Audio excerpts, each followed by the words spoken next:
Hi, this is Shannon Seaver, and today we're going to be talking about real numbers. We're going to recognize the subsets of real numbers and recognize the properties of real numbers.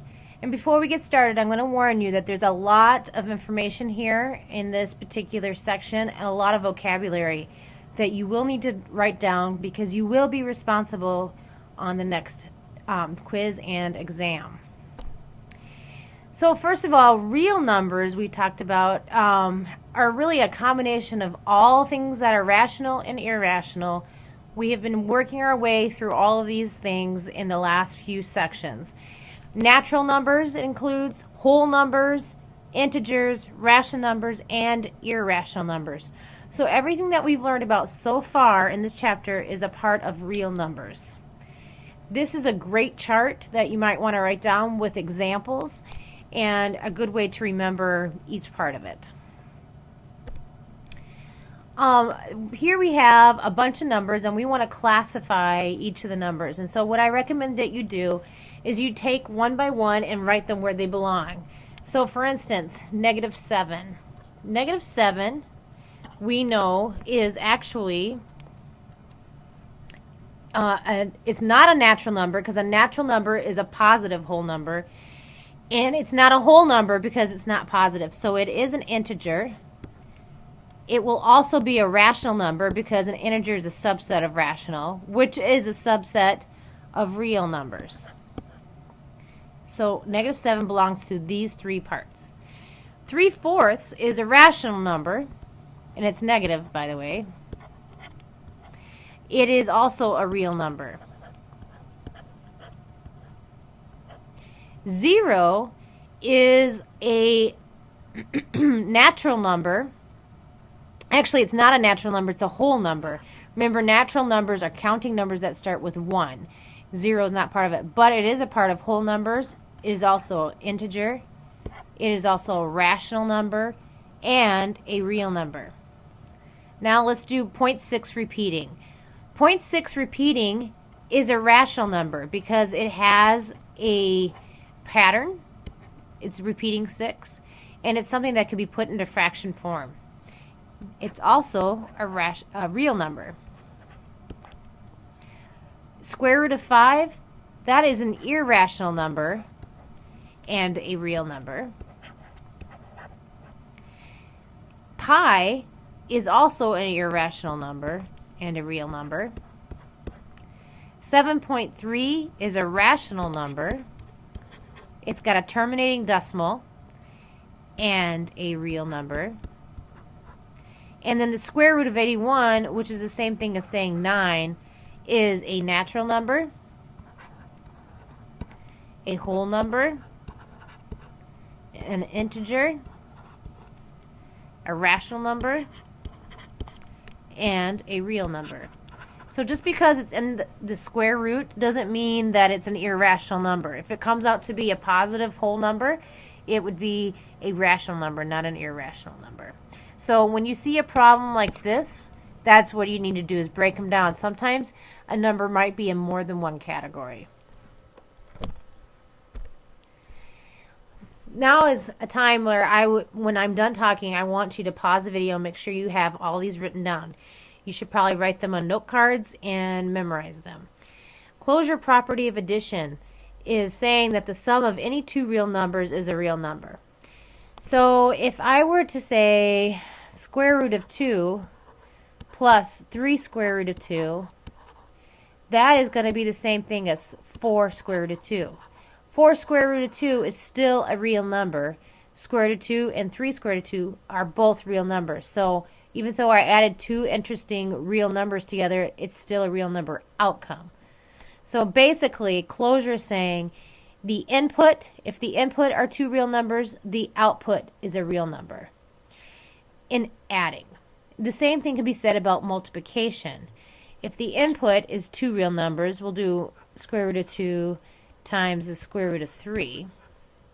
The output is still a real number because that's the square root of 6. And square root of 6 is in the real number category.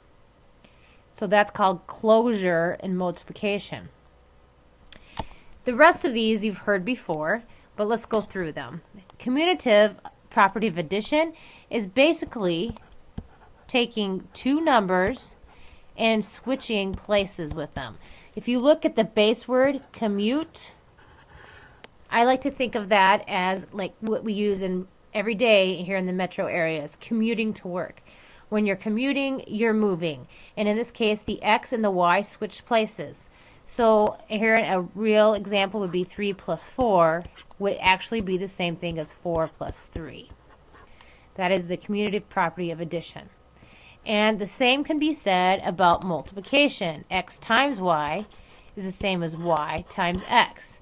So if I said 3 times 4, the outcome would still be the same as 4 times 3.